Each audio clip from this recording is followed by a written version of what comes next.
আসসালামু আলাইকুম দর্শক বন্ধুরা, একজন অভিজ্ঞ কেঁচো সার উৎপাদনকারীর সাথে আজকে অনেকদিন পর দেখা হয়ে গেল। আপনারা তাকে দেখে হয়তো চিনতে পারছেন, আজিজার ভাই। তো আমি দুই একটি কথা জানবো, বিশেষ করে এই কেঁচো সার উৎপাদনে এসে কতজন এই সারের মানটা এখন পর্যন্ত ধরে রাখতে পেরেছে। বিষয় হচ্ছে আজিজার ভাই এখন পর্যন্ত সেই মানটা ধরে রেখেছে সততার সাথে। এই মানটা কিন্তু অনেকে ধরে রাখতে পারেনি। এই বিষয়ে দুই চারটি কথা আমরা শুনবো। আসসালামু আলাইকুম। ওয়ালাইকুম আসসালাম। আসসালামু আলাইকুম। ওয়ালাইকুম সালাম। অনেকদিন পর আসলেন ভাই। জি, ভালো আছেন? জি আছি, আল্লাহর রহমত ভালোই আছি। দুইটা জিনিস আমরা একটা করে ফেলেছি, একটা হইতেছে জৈব সার আর একটা হলো কেঁচো সার। কেঁচো সার প্রকৃতপক্ষে কেঁচো সার এটা প্রকৃতির দান। এটা এমনি ইচ্ছে করলে পাওয়া যাবে না বেশি। টন কার টন উৎপাদন করে আপনি বিক্রি করবেন, এটা কখনোই হবে না।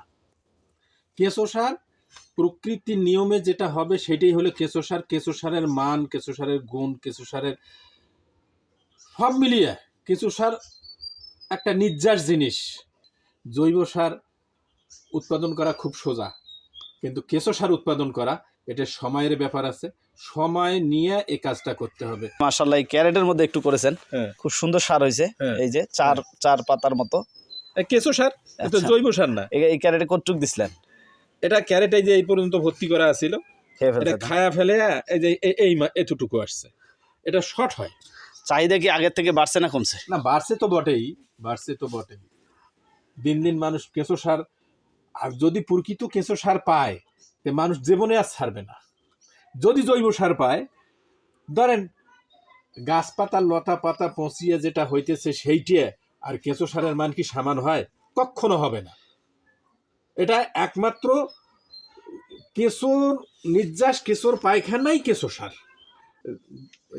অনেক প্রকারের জৈব সার করা যায়, হিপ কম্পোস্ট, কুইক কম্পোস্ট, তারপরে হইতেছে ডিপ কম্পোস্ট, এই সমস্ত অনেক কম্পোস্ট আছে। ওই কম্পোস্টের মধ্যে এটার সাথে যদি কেউ মিলিয়ে যায় যে জৈব সার আর কেঁচো সার এক, তাহলে কিন্তু ঠিক করবে না। ওইটা এই জায়গায় অনেক জিনিস গুলিয়ে যাইতেছে। এটা না, কেঁচো সারই, এটা জৈব সার না, এটা কেঁচো সার। আচ্ছা, যারা আপনার কাছ থেকে অরিজিনাল কেঁচো সারটা পেয়েছে, দ্বিতীয়বার কি তারা নিয়েছে বা তাদের অনুভূতি কি পেয়েছেন? তারাই তো কাস্টমার, আর তো বারবার বাড়ি নেয়। আচ্ছা, ওদের চাহিদা আগে ডিমান্ড দিয়ে রাখে যে আপনার সার আমাদের লাগে। আচ্ছা, কষ্ট করে এই জগৎটাকে অনেকের মাঝে ছড়িয়ে দিয়েছেন, অনেকে জানে এখন কেঁচো সার সম্পর্কে। শুরুর লগ্ন থেকে এখন পর্যন্ত হয়তো অনেকে উৎপাদন শুরু করেছে। এই দিক থেকে আপনাকে এখন কতটা ভালো লাগে? এটা সত্যিকার অর্থে কি, একটা জিনিস যখন বিকশিত হয়, এটা ধরে রাখা মানে কৃপণতা করার কোনো সুযোগ নাই। এটা প্রত্যেকটা কৃষক যেন করে, প্রত্যেকটা কৃষক যেন নিরাপদ সবজি আবাদ করে খাইতে পারে। প্রত্যেকটা কৃষকের বাড়িতে 2, 4, 10, 20টা করে রিং হোক।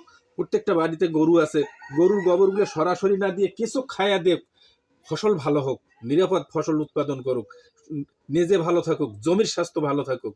এটা তো আমার কামনা। বারবার আমি এই কথাটা প্রত্যেকটা বারে আপনাকে আমি বলছি, আরও মিডিয়ায় বলছি।